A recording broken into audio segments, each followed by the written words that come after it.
आणि जो हार माय बाप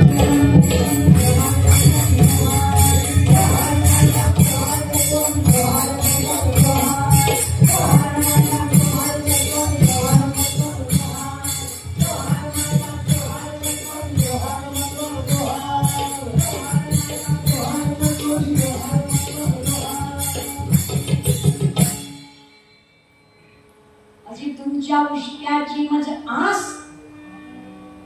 तुमच्या उष्ट्याची मज आस झालो दासाचा मी दास की माय बाप तुमच्या उष्ट्याची मज आस झालो दासाचा मी दास की माय बाप जुहार माय बाप माय बाप जुहार की माय बाप आणि जुहार माय बाप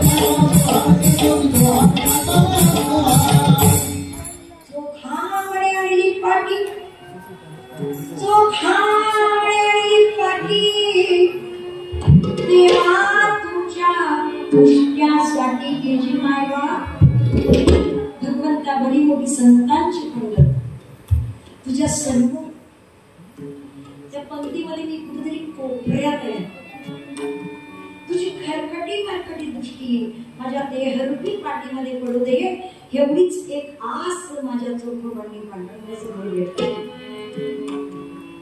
पांडुरंगाच्या समोर व्यक्त केली आस काय आहे कोणती असे चोखा म्हणे आणि पाटी देहरूपी पाटी देवा तुमच्या उष्ट्यासाठी केजी माय बाप तुम्ही आता याची जाणीव आहे मला मंदिरात यायची काही गरज नाही पण मी इथं आले फक्त मला या देहरूपी पाटीला तू बाबा एकदा पवित्र कर की आज घेऊन माझ्या चोखोबा पांडुरंगाच्या सर्व विनवणी करतात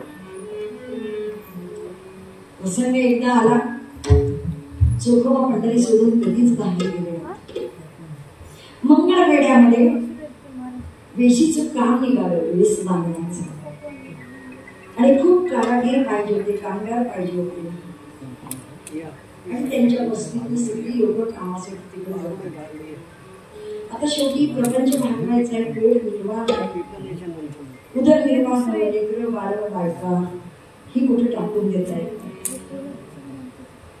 पांडुरंगाकडे विनवणी केली देवा सगळे चालले मी काय करू पांडुरंगाने परवानगी दिली जा तुझं शेवटी प्रपंच काम करायचं देवाची परवानगी घेऊन माझी चोखोबा मंगळवेढ्याला गेली अर्ध्याच्या भरती दगड मातीच्या राड्यामध्ये वेशीचं बांधकाम झालं आणि 11 लोकांसहित ती वेस वरून ढासळली आणि त्या वेशीच्या दगडाच्या राड्याच्या चिखलाच्या मध्ये ही 11 लोक दडली या 11 लोकांमध्ये माझे चोखोबा सुद्धा त्याच्यात समाधीस्थ झाले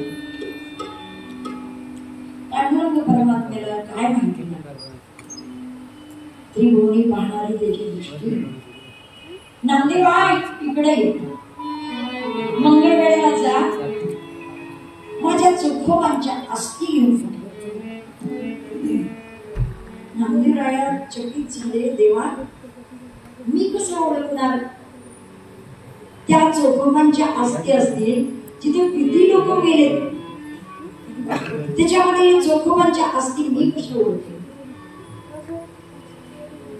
पांडुरंग परमात्मा म्हणतात ज्ञाना नामा तू एक काम तिथं जा आणि ज्या अस्थी उचलशील त्या कानाला लाव तुला ज्या अस्थिमधून, ज्या हाडांमधून विठ्ठल नामाचा घोष कानामध्ये ऐकायला येईल त्या माझ्या चोखोबांच्या अस्थी असेल.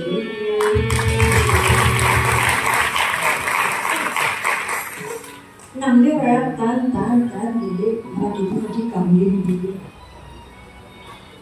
उपरण टाकलं त्याने दगड राती रेतीच्या त्या ढिगाऱ्याच्या वरती नामदेवांची असली.